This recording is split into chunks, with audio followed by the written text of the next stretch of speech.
Bismillahirrahmanirrahim, my dear students. Hope you all will be fine. And I want to start my lecture with the very beautiful dua of Holy Prophet Rabbi Zidni Ilma. और आज कि हम chapter finish करने वाले हैं, that is chapter number 13 और आज उसका लास्ट लेक्चर है। और उस लास्ट लेक्चर का टॉपिक है लंग कैपेसिटीज़, राइट। क्यों पढ़ते हैं हम लंग कैपेसिटीज़?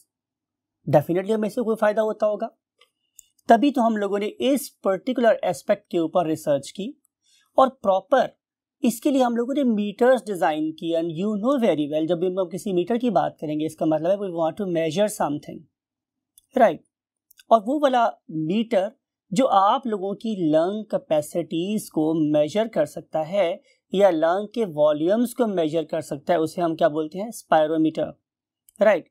तो सवाल ये है कि why we want to use spirometer? Answer is we want to measure what? The state of the lung. से अगर आप की मैं देखूं एज, फिर मैं आपका लिखूं क्या? जेंडर मीन्स योर सेक्स, आप मेल या फीमेल। या फिर अगर मैं आप लोगों के लंग्स की फिजिकल स्टेट को देखूं तो there is a great diversity हमें नजर आती है। मेल की लंग कैपेसिटीज और लंग्स वॉल्यूम ज़्यादा होते हैं एज कम्पेयर टू फीमेल के। और जब आप छोटे होते हैं तो आपकी लंग कैपेसिटी और होती है, और जब आप बिल्कुल मेच्योर हो जाते हैं आपकी लंग कैपेसिटीज और होती हैं। और जब आप लोग 40 क्रॉस करते हैं और आप लोगों में एजिंग का प्रोसेस बढ़ जाता है तो फिर हमारी लंग कैपेसिटीज भी कम होना शुरू हो जाती है। So we can relate all these factors with the lung capacity. और इन सारी बातों को पढ़ने के बाद अगर खुदा न खास्ता हम में से कोई या हमारा पेशेंट हमारे पास किसी एलिमेंट के साथ आता है, it may be something like pneumonia, it may be some bronchitis, it may be something like emphysema, और may be sometime like TB. Now we want to estimate कि उस पर्टिकुलर पेशेंट के लंग्स कितना काम कर रहे हैं और उससे कोरेस्पॉन्डिंग हमें उसको कितनी CO2 मतलब प्रोड्यूस होनी चाहिए, कितनी ऑक्सीजन हमें उसको प्रोवाइड करनी चाहिए। तो ये वो सारी चीज़ें हैं जो डेफिनेटली एक कामयाब पल्मोनोलॉजिस्ट को और कामयाब करवाने में हेल्प करती हैं। और जाहिर है इसका फ़ायदा अल्टीमेटली किसको होता है? हमारे पेशेंट को होता है कि they may have some very easy respirations at the end of life, right. So in lung capacity study करने के लिए let's move to the white board. Hi my future doctors, we have already made a graph, rather basis of the graph, और इसमें you can see कि ये हमने जो graph बनाया है उसके दो एक्सेस हैं। one of them is called as x-axis and we have taken time in seconds along x-axis, and then we have taken y-axis और उसमें हम लोग क्या स्टडी कर रहे हैं? What?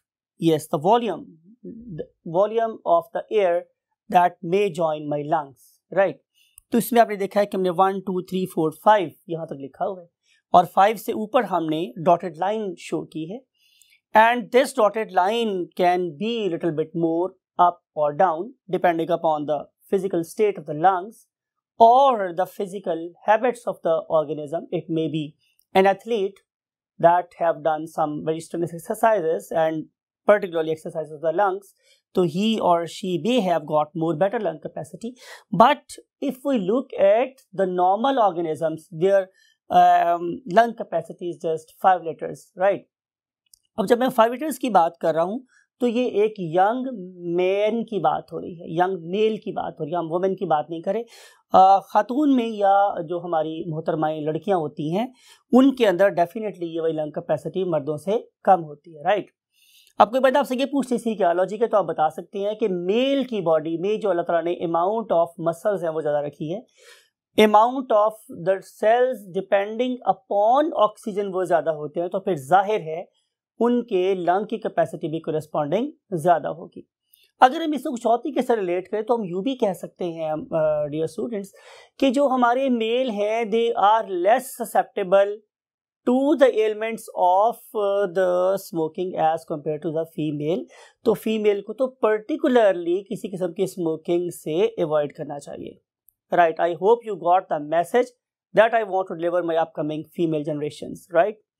सो हम कहना ये चाह रहे हैं कि मेल की जो टोटल लंग कैपेसिटी है that is greater than the female. So, ये total lung capacity that is more or less equal to 5 liters. तो हम लिख रहे हैं यहाँ पे पहली term that is called as TLC. TLC stands for total lung capacity. It is equal to 5 liters or it is equal to 5000 ml. You know, 1 liter consists of 1000 milliliters. So we can write 5 liter or 5000 ml, one and the same thing. ये कब होगी? जब आप लोगों ने अपने lungs को अपनी पूरी कोशिश करके क्या कर लिया? फिल कर लिया एयर से during the course of what? Inhalation. तो ये इस पर्टिकुलर 0 से लेकर इस पर्टिकुलर 5 लीटर तक पॉसिबल होता है एक एवरेज मेल, मेच्योर मेल में. अब हम चलते हैं कुछ स्पेसिफिक बातों की तरफ. आपने 2-3 बातों को बड़े गौर से देखना है. एक तो वैल्यू स्टूडेंट्स ये जो मैंने यहाँ पे लिखी है कि 1 litre, 2 litre, 3 litre, 4 litre, 5 litre.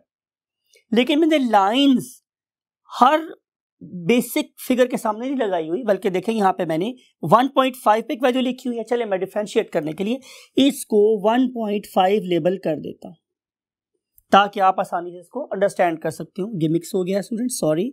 हम इसको बिल्कुल सेंटर में लिख देते हैं आप लोगों के लिए. So it is 1.5 and then here is 2.5. आपने ये दो वैल्यूज भी अपना माइंड में जरूर रखनी.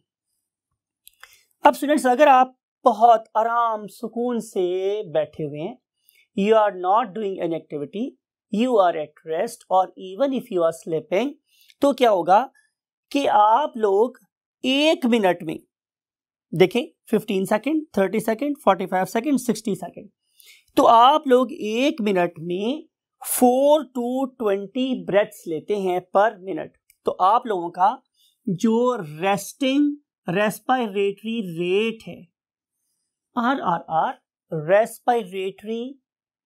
रेस्टिंग रेस्पिरेटरी रेट, ये कितना होता है हमारे dear students? It is 16 to 20 breaths per minute. Right. लेकिन अगर आप क्या करें कि आप एक्सरसाइज करना शुरू कर दें, आप बैडमिंटन खेलना शुरू कर दें या आप लॉन टेनिस खेलना शुरू कर दें, तो ये वाला RRR अब 16 से 20 से लेकर 30 ब्रेथ्स पर मिनट तक इंक्रीज कर सकता है. देयरफॉर मैंने एक अप एरो शो किया है. I always believe in better presentation because कि पेक्टोरल मेमोरी की अपनी एक इंपॉर्टेंस होती है. तो अगर आपको ये वाला अप एरो याद होगा तो आपको पता चल जाएगा कि पर मिनट हमारा जो रेस्पिरेटरी रेट है वो 10 ज्यादा हो सकता है देन नॉर्मल. 14 to 10 ज्यादा हो सकता है. बात समझ आ गई आप लोगों को? So this is the effect on RRR while doing what? strenuous exercise. लेकिन अगर आप लोग इस पर्टिकुलर चीज को इस पर्टिकुलर ग्राफ पे देखेंगे तो आपको कैसे शो करना पड़ेगा? अब मैं टाइम की कैद से आजाद हो गया हूं. राइट. अब मैं आप लोगों को और कॉन्सेप्ट लेकर जाना चाह रहा हूं, इसलिए अगर मैं ये लाइन में मिटा दूं तो आपको फर्क नहीं पड़ना चाहिए. इसलिए अब मैं यहां पे जो लाइन ड्रॉ कर रहा हूं, it is beyond the limitations of what time. अब फॉर एग्जांपल यहां से लेकर आप लोगों ने यहां तक क्या लिया? सांस लिया. कब? जब आप लोग रेस्टिंग पर थे. आप रेस्टिंग फेज पर हैं तो उस टाइम पे जो आपके लंग्स में एयर का वॉल्यूम रहेगा या रहता है दैट इज 2.5 लीटर्स. और रेस्टिंग टाइम पे आप लोग another 500 ml means half litre. You know 500 ml means half litre आप इनहेल करोगे. ये देखो ना बेटा, ये क्या है? ये वॉल्यूम है. राइट. ये वॉल्यूम है. तो वॉल्यूम क्या कर रहा है? अपसाइड इंक्रीज कर रहा है. इसका मतलब ये है कि जब मैं इनहेल करूंगा यू नो कि मेरी chest it will move upward and outward, तो वॉल्यूम में करेगा इंक्रीज होगा. और इंक्रीज करने से हम इस पर्टिकुलर लेवल पे पहुंच जाएंगे. कहां से? यहां से. सो वॉल्यूम 2.5 से 3 पे पहुंच गया. फिर आप क्या करोगे? आप रेस्टिंग फेज में हो ना, तो आप क्या करोगे? फिर एक्सहेल कर दोगे. तो एक्सहेल करते वक्त जो वॉल्यूम है वो क्या हो जाएगा? दोबारा से कम हो जाएगा. आप फिर क्या करोगे? आप फिर इनहेल करोगे. राइट. तो वॉल्यूम आप लोगों का फिर बढ़ जाएगा. आप लोग फिर एक्सहेल करोगे तो वॉल्यूम कम हो जाएगा. तो कॉन्स्टेंटली ऐसा हो रहा है कि हम इनहेल कर रहे हैं, एक्सहेल कर रहे हैं, इनहेल कर रहे हैं, एक्सहेल कर रहे हैं. कब हो रहा है? रेस्टिंग टाइम पे. तो जब आप बिल्कुल रेस्टिंग टाइम पे ये वाला कर रहे थे तो जितना वॉल्यूम ऑफ एयर मेरे लंग्स के अंदर आ रहा था और जितना बाहर निकल रहा था हम उसे नाम कह देते हैं students tidal volume, TD, tidal volume. तो मैं यहां पर लिख रहा हूं what is TD, tidal volume, it is equal to resting respiratory volume, ठीक है, respiratory volume, and it is usually equivalent to 500 ml और 0.5 लीटर। राइट, मैंने आपसे क्या कहा, मैंने आपसे ये कहा ओ फैट मैन तुम क्या करो कि तुम इस पर्टिकुलर पॉइंट से आगे, तो मैंने इससे फैट मैन आपसे मैंने ये बोला कि आप और ज्यादा अपनी गैस को अपने लंग्स में लेके जा सकते हैं। तो आपने फौरी तौर पे कहा या सलू कर दे, आई कैन डू इट, मैं ऐसा कर सकता हूं। तो सोचने वाली बात यह है कि जब आप लोगों ने अपने लंग्स को पूरे तरीके से फुला लिया, इन्फ्लेट कर लिया, तो आपके लंग्स में कितनी एयर और चली गई? तो आंसर था दिस मच एयर, ये वाली एयर, ये, and this volume you can see 3 to 5। इसका मतलब ये होगा कि ये 2 लीटर्स हैं, राइट, और सर सिंपली लिखते हैं 2L, it stands for 2 litre. तो आपने 2 लीटर लिख दिया, या फिर आप लोगों ने क्या लिखा 2000 ml। तो आपने अनदर 2000 ml क्या कर लिए, अपनी बॉडी में लेकर चले गए। चूंकि इस टाइम पे आप इंस्पिरेशन कर रहे थे, तो हम लोग इसे बोलेंगे inspirational reserve volume. Why we want to use the term reserve? Reserve का मतलब क्या होता है? जो ऐसी चीज जो हम आम तौर पे इस्तेमाल नहीं कर रहे, लेकिन जब जरूरत हो आप उसको इस्तेमाल कर सकते हैं। वर्ड यूज करें रिजर्व। तो यू नो वेरी वेल कि हम रिजर्व किसे बोलते हैं, एक ऐसी क्वांटिटी को कि जो हम आम तौर पर इस्तेमाल नहीं करते, लेकिन जब जरूरत हो हम उसे इस्तेमाल कर सकते हैं। फॉर एग्जांपल, अगर आप थोड़े से गांव की बात करें, तो गांव में हम लोग क्या करते हैं कि हम गंदम को स्टोर कर लेते हैं। तो डिवाइस, अगर आप थोड़ा सा पंजाबी में बोले तो डिवाइस जिसमें हम लोग गंदम को स्टोर करते हैं, हम बोलते हैं पड़ोला। तो पड़ोले में हम गंदम को स्टोर कर लेते हैं और जब खत्म होती है उसमें से और निकाल लेते हैं। तो we save it for some other time.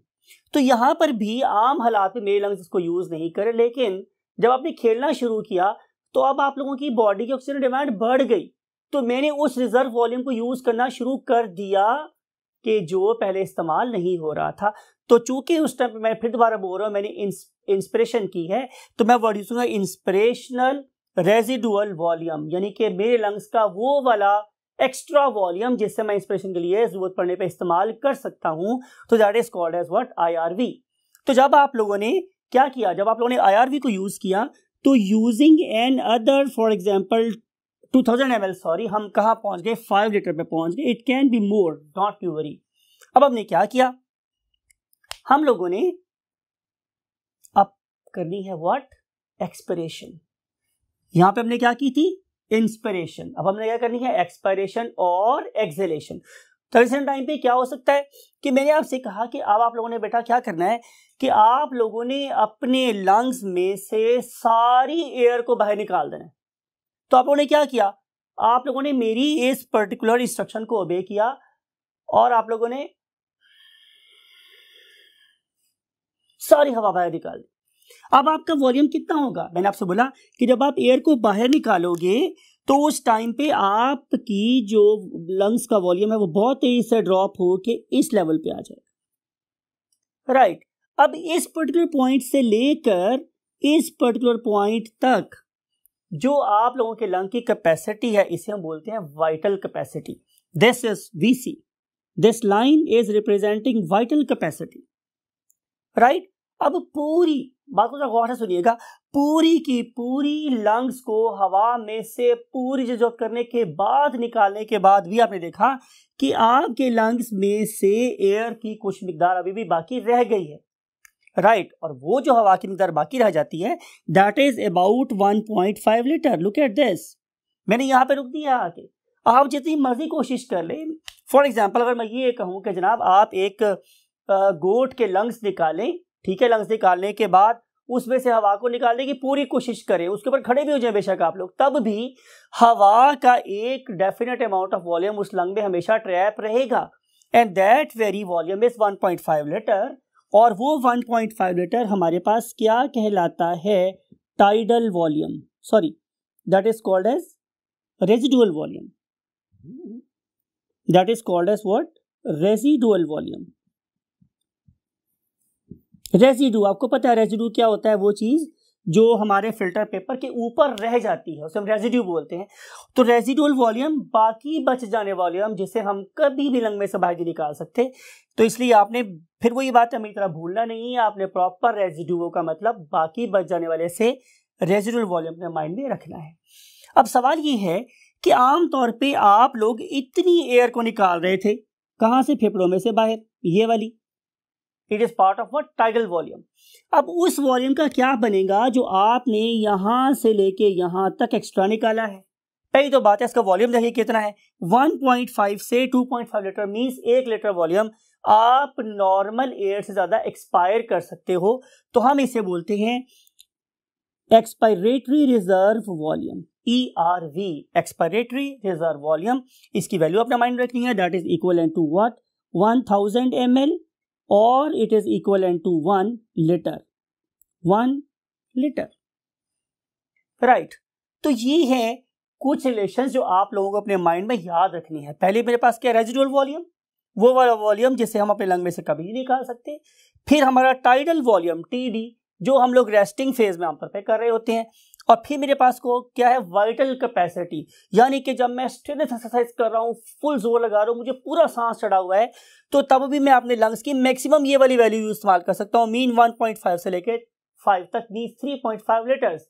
आप लोगों के लंग की मैक्सिमम वाइटल कैपेसिटी 3 लीटर है, राइट। आप इससे ज्यादा इनहेल नहीं कर सकते, इससे ज्यादा आप एक्सहेल नहीं कर सकते। तो जो एक्सहेल नहीं हो सकता, that is called as what? Residual volume. अगर वापस लेके चले जाएंगे, अब पेशेंट जो सर हमारा जो ऑब्जेक्ट है वो नॉर्मल फेज में चला गया है, तो नॉर्मल फेज में जाने के बाद ये फिर दोबारा वही प्रोसेस स्टार्ट कर देगा जिसे हम क्या बोलते हैं? Tidal volume. लेकिन क्या होगा माय डियर स्टूडेंट्स हमारे रेस्पिरोमीटर के साथ कि जब हम स्टेट एक्सरसाइज करेंगे, तो उसको हम नेक्स्ट फेज में देख रहे हैं, तो अचानक से आप लोगों की जो वैल्यूज हैं वो बहुत तेज होना शुरू हो जाएंगी और आप मैक्सिमम यहां तक जा सकते हैं। मैंने आपको बोला था कि हम मैक्सिमम इतनी इंस्पायर कर सकते हैं और मैक्सिमम इतना हम लोग इंस्पायर कर सकते हैं। तो during the course of strength exercise we will be experiencing or the limits of your lungs and we will be using what the vital capacity of the lungs, right? तो ये कुछ वैल्यूज आप लोगों को याद रखनी है।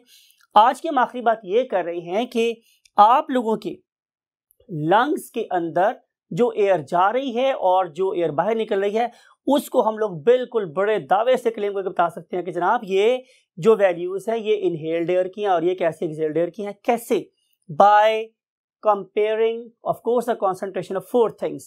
वो concentration मेरे पास क्या क्या है? Number 1 is oxygen, number 2 is carbon dioxide, that is CO2, and number 3 is water vapors, and finally what? Nitrogen, right? And finally is what? N2 or simply nitrogen। अब आप करेंगे क्या कि आप इसके लिए क्या इस्तेमाल करेंगे? ऑफ कोर्स 2 चेंबर्स, उनमें से एक को आप इस्तेमाल कर लें किसके लिए? इनहेलेशन के लिए, और एक को इस्तेमाल कर लें एक्सहेलेशन के लिए, राइट। इनहेल्ड एयर में ऑक्सीजन की कॉन्सेंट्रेशन डेफिनेटली क्या होगी स्टूडेंट्स? ज्यादा होगी। आपको पता है कि हमारी सी लेवल पे इट इज 19.6 ml पर लीटर, इतनी ही यहां पर होगी हमारे पास, ठीक है। और अगर मैं CO2 की बात करूं तो CO2 मेरे पास 0.04% होती है हमारी एयर में। और जो मेरे वाटर वेपर्स हैं they are definitely variable, because कि आपको पता है कि अगर आप मई जून के मंथ्स की बात कर रहे हैं तो उसमें तो हवा में ह्यूमिडिटी का तनासुब बहुत कम होता है, लेकिन अगर आप बरसात के मौसम की बात कर रहे हैं तो वहां तो वाटर वेपर बहुत ज्यादा हो गए। तो इसलिए मैं यहाँ पे एक वर्ड लिख सकता हूँ, वो वर्ड क्या है? वेरिएबल। तो concentration of water vapour is variable, right. और जो मेरे पास नाइट्रोजन है स्टूडेंट्स, नाइट्रोजन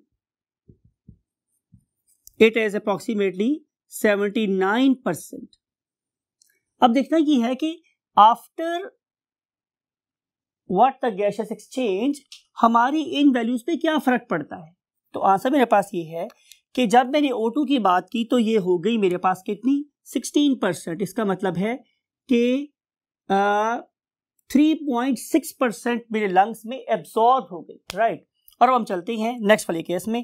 तो जो मेरी कार्बन डाइऑक्साइड थी ये 0.04% से बढ़कर 4% हो गई। तो आप इमेजिन करें कि कितनी ज़्यादा CO2 मेरे लंग्स ने प्रोड्यूस की या मेरी बॉडी सेल से प्रोड्यूस की, जिन्हें लंग्स ने एक्सहेल आउट कर दिया। और वाटर वेपर वो फिर अगेन क्या है हमारे पास वेरिएबल, बिकॉज कि ये डिपेंड करते हैं कि आपने क्या खाया था, आप लोग किस फिजिकल स्टेट में थे, और आप लोग एक्सरसाइज कर रहे थे या नहीं कर रहे थे, बिकॉज ये सारी की सारी चीज़ें मेरी बॉडी में मेटाबॉलिक वाटर के प्रोडक्शन को चेंज करती हैं और जाहिर है एक्सहेल्ड एयर को भी क्या करेंगी, जाहिर है चेंज कर देंगी। लेकिन इंपॉर्टेंट और बड़ी गौरतलब बात यह है स्टूडेंट्स, अगर ये वाली नाइट्रोजन पहले 79% थी तो अब भी 79% ही है। सवाल क्वेश्चन में आप लोगों से ये है कि क्यों, बिकॉज कि आपको पता है कि हमारे लंग्स में नाइट्रोजन ना तो एक्सक्रीट आउट हो रही होती है और ना ही इस पर्टिकुलर नाइट्रोजन को एब्जॉर्ब करने वाला कोई पिगमेंट मेरे पास मौजूद है। इसका मतलब ये होगा कि नाइट्रोजन जैसी मेरे लंग्स में जाएगी ऐसी ही अनअफेक्टेड बाहर निकल जाएगी, right. So that's it for today और that's it for chapter number 13। इस दुआ के साथ क्या ताला आप लोगों को इन तमाम वैल्यूज़ को अपने माइंड में स्टोर करने रखने की सलाहियत अता फरमाए और आप इन सारी बातों को सुन के अपने पेशेंट्स के लिए ज़िंदगी में बहुत फ़ायदेमंद साबित हों। मैं आपसे इजाज़त चाहता हूँ। Take very good care of your parents. अल्लाह हाफिज़।